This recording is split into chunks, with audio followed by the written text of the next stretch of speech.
Good afternoon, everybody. Good afternoon. Thank you. It is clearly now the will of the Parliamentary Conservative Party that there should be a new leader of that party and therefore a new Prime Minister. And I've agreed with Sir Graham Brady, the chairman of our backbench MPs, that the process of choosing that new leader should begin now. And the timetable will be announced next week. And I've today appointed a cabinet to serve, as I will, until a new leader is in place. So I want to say to the millions of people who voted for us in 2019, many of them voting Conservative for the first time, thank you for that incredible mandate, the biggest Conservative majority since 1987, the biggest share of the vote since 1979.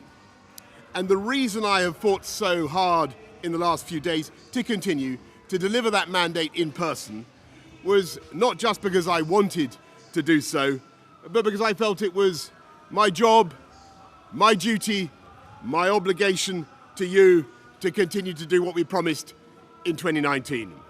And of course, I'm immensely proud of the achievements of this government, from getting Brexit done to settling our relations with the continent for over half a century, reclaiming the power for this country to make its own laws in Parliament, getting us all through the pandemic, delivering the fastest vaccine rollout in Europe, the fastest exit from lockdown, and in the last few months, leading the West in standing up to Putin's aggression in Ukraine.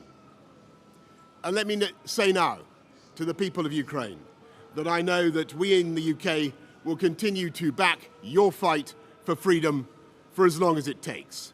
And at the same time, in this country, we've been pushing forward a vast programme of investment in infrastructure and skills and technology, the biggest in a century, because if I have one insight into human beings, it is that genius and talent and enthusiasm and imagination are evenly distributed throughout the population, but opportunity is not. And that's why we must keep levelling up, keep unleashing the potential of every part of the United Kingdom.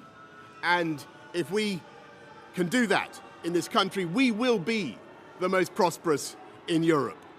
And in the last few days, I've tried to persuade my colleagues that it would be eccentric to change governments when we're delivering so much, and when we have such a vast mandate, and when we're actually only a handful of points behind in the polls, even in mid-term after quite a few months of pretty relentless sledging, and when the economic scene is so difficult domestically and internationally. And I regret not to have been successful in those arguments, and of course it's painful not to be able to see through so many ideas and projects myself. But as we've seen at Westminster, the herd instinct is powerful. When the herd moves, it moves. And my friends, in politics, no one is remotely indispensable. And our brilliant and Darwinian system will produce another leader equally committed to taking this country forward through tough times, not just helping families to get through it, but changing and improving the way we do things, cutting burdens on businesses and families, and yes, cutting taxes, because that is the way to generate the growth and the income we need to pay for great public services. And to that new leader, I say, whoever he or she may be, I say I will give you as much support as I can. And to you, the British public, I know that there will be many people who are relieved, and perhaps quite a few who will also be disappointed. And I want you to know how sad I am to be giving up the best job in the world. But them's the breaks. I want to thank Carrie and our children and all the members of my family who have had to put up with so much for so long.